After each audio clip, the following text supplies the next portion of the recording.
ভয়ঙ্কর ভয়ঙ্কর ছবি। যে কোনো মুহূর্তে একটা বড়সড় দুর্ঘটনা ঘটে যেতে পারে, যেই দুর্ঘটনার জেরে দুদেশের সম্পর্কের মধ্যে প্রভাব পড়তে পারে। এটা আন্তর্জাতিক সম্পর্কের বিষয়। এরা যে বিজেপি ক্ষমতায় আসার পর বাংলাদেশিদের পুশ ব্যাক করা হচ্ছে। ভারত নিজেকে রক্ষা করবে, এটাই তো স্বাভাবিক। আপনারা যারা বাংলাদেশি, আপনারা বাংলাদেশকে রক্ষা করবেন। কিন্তু এখানে সংঘাতটা কোথায়? এটা কি হচ্ছে?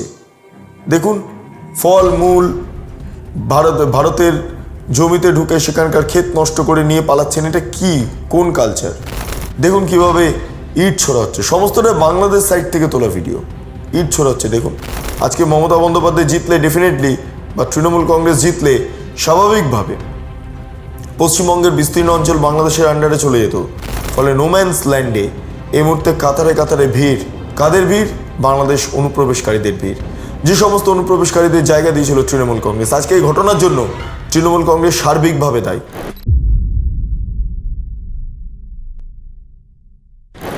জানি না ভবিষ্যৎ কোন দিকে এগোচ্ছে, তবে ভারত বাংলাদেশ আবারও সংঘর্ষের মুখোমুখি হতে চলেছে।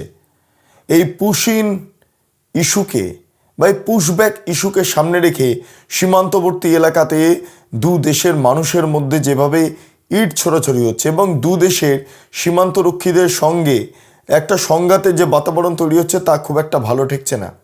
এই মুহূর্তে দাঁড়িয়ে বিভিন্ন জায়গার ছবি আপনাদের দেখাবো, বিভিন্ন জায়গার ঘটনা দেখাবো। দেখা যাচ্ছে বিএসএফের সঙ্গে বিজিবির কার্যত একটা সংঘাতের বাতাবরণ, মৌখিক সংঘাতের বাতাবরণ তৈরি হয়েছে। আর অন্যদিকে দাঁড়িয়ে একে অপরের দিকে ইটপাটকেল ছুটছে, পাথর ছুটছেন সাধারণ মানুষ। বাংলাদেশ থেকে ইন্ধন দেওয়া হচ্ছে আর ভারতের পাল্টা প্রতিরোধ।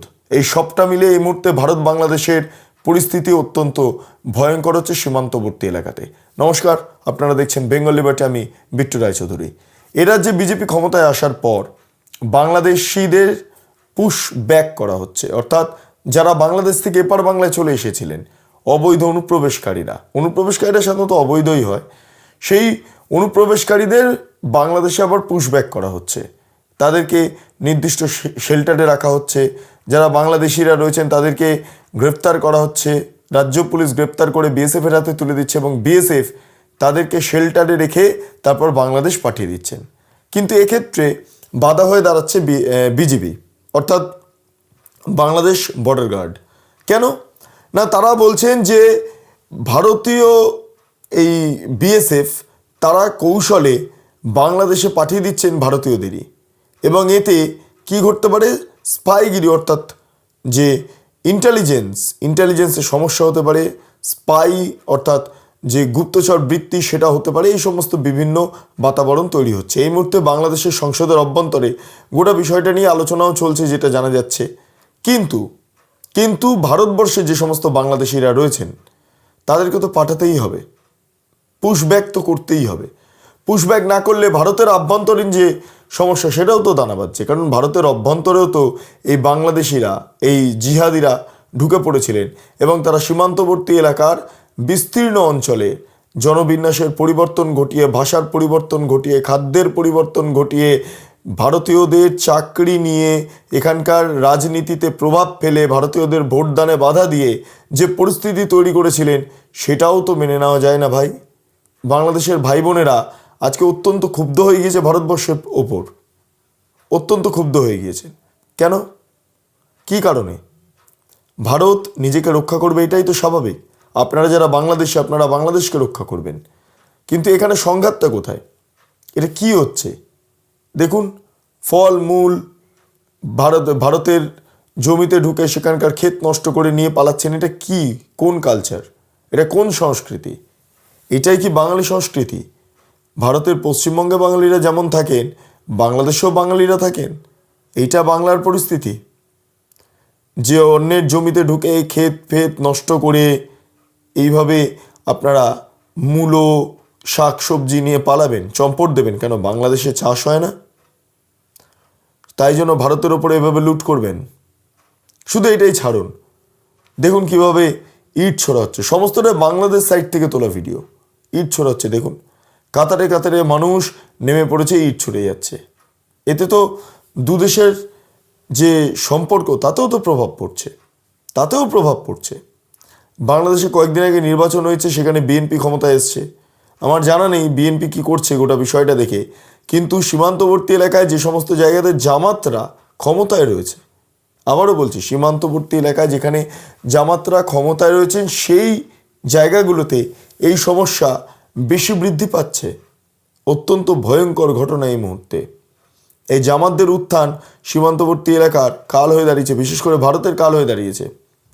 বিভিন্ন জায়গায় ফেন্সিং দিতে গিয়ে বাধার সম্মুখীন হচ্ছেন বিএসএফ ধৈর্য ধরে কাজ করছেন, কারণ এখনো পর্যন্ত ওপরতলা থেকে কোনো নির্দেশ আসেনি।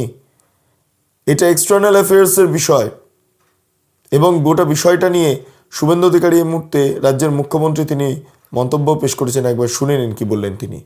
দ্বিতীয়টার উত্তর আমি দেব না। একটা বহির্দেশের পার্লামেন্টে কোনো বিষয় তারা আনবেন, এটা তো আপনার মুখ থেকে শুনছি। যদি আনে তার জন্য ভারতের পররাষ্ট্র দপ্তর রয়েছে, পররাষ্ট্র নীতি রয়েছে, এবং আর বাংলাদেশ বর্ডারটা তো শুধু পশ্চিমবঙ্গে নয়, 5টা রাজ্যে আছে। এই ব্যাপারে কম্পিটেন্ট অথরিটি হচ্ছে আমাদের external affairs ministry. They will speak if necessary, it's not my subject. তিনি বলছেন গোটা বিষয়টা এটা এক্সটার্নাল অ্যাফেয়ার্সের বিষয়, পররাষ্ট্রনীতি, এখানে তিনি নাক গলাবেন না। তবে বিষয়টা যে নজরেও রয়েছে সে বিষয়ে তো সন্দেহ নেই, কারণ এ রাজ্যের মুখ্যমন্ত্রী তিনি, এবং এ রাজ্যের নাগরিকরা তারা আক্রান্ত হচ্ছেন বাংলাদেশের দ্বারা, বাংলাদেশের নাগরিকদের দ্বারা। ইট পাটকেল ছোড়া হচ্ছে, ভয়ঙ্কর ছবি। যে কোনো মুহূর্তে একটা বড়সড় দুর্ঘটনা ঘটে যেতে পারে, যেই দুর্ঘটনার জেরে দুদেশের সম্পর্কের মধ্যে প্রভাব পড়তে পারে। এটা আন্তর্জাতিক সম্পর্কের বিষয়, এটা পাড়ার মারপিট নয়, এটা দুদেশের মধ্যে সম্পর্কের বিষয়। পশ্চিমবঙ্গ অত্যন্ত সেন্সিটিভ একটা জায়গায় এই মুহূর্তে দাঁড়িয়ে রয়েছে, কারণ গত 15 বছর ধরে মমতা বন্দ্যোপাধ্যায় পুরো শেষ করে দিয়েছিলেন গোটা পশ্চিমবঙ্গকে। আজকে মমতা বন্দ্যোপাধ্যায় জিতলে ডেফিনেটলি, বা তৃণমূল কংগ্রেস জিতলে স্বাভাবিকভাবে পশ্চিমবঙ্গের বিস্তীর্ণ অঞ্চল বাংলাদেশের আন্ডারে চলে যেত, কেউ ঢুকতে পারতো না, কারোর পক্ষে রোকা সম্ভব হতো না। এতে ভারতের আভ্যন্তরীণ সমস্যা তৈরি হতো। ক্ষমতায় আসার পর শুভেন্দু অধিকারী দ্রুত গতিতে বিএসএফকে জমি দিয়ে দিয়েছে, কাঁটাতার ফেন্সিং বসানোর জন্য যা যা পারমিশনের দরকার, যা যা জমির দরকার, সমস্ত কিছু দিয়ে দিয়েছেন। বিএসএফের সঙ্গে মিটিংও হয়েছে এই মুহূর্তে, কিন্তু সমস্যাগুলো তো তৈরি হয়ে যাচ্ছে স্টিল। এবং এখানেই কেন্দ্রীয় সরকার কী ভাবছে জানা নেই, তবে অমিত শাহ গোটা বিষয়টার ওপর নজর রেখেছেন, সেটা আমরা সূত্র মারফত জানতে পারছি। এরপরে হিতে বিপরীত হয়ে যেতে পারে অবস্থা, দু দেশের সমস্যা তৈরি হতে পারে, এক্সটার্নাল অ্যাফেয়ার্সের সমস্যা তৈরি হতে পারে, আন্তর্জাতিক সম্পর্কের সমস্যা তৈরি হয়ে যেতে পারে। এভাবে যদি ওই দেশের মানুষ এবং এদেশের মানুষের মধ্যে ইট ছোড়াছড়ি হয়, পাথর ছোড়াছড়ি হয়, অত্যন্ত ভয়ঙ্কর ছবি ধরা পড়ছে। বেশ কয়েকদিন ধরে ইন্টারনেটে ট্রেন্ডিং রয়েছে গোটা বিষয়গুলো, ট্রেন্ডিং রয়েছে। এরই মাঝে বাংলাদেশের একটি জায়গাতে রামের ছবিতে জুতো মারা হয়েছে, অত্যন্ত অভব্য একটি আচরণ করা হয়েছে। তার বিরুদ্ধে বাংলাদেশি হিন্দুরা এই মুহূর্তে গর্জে উঠেছেন।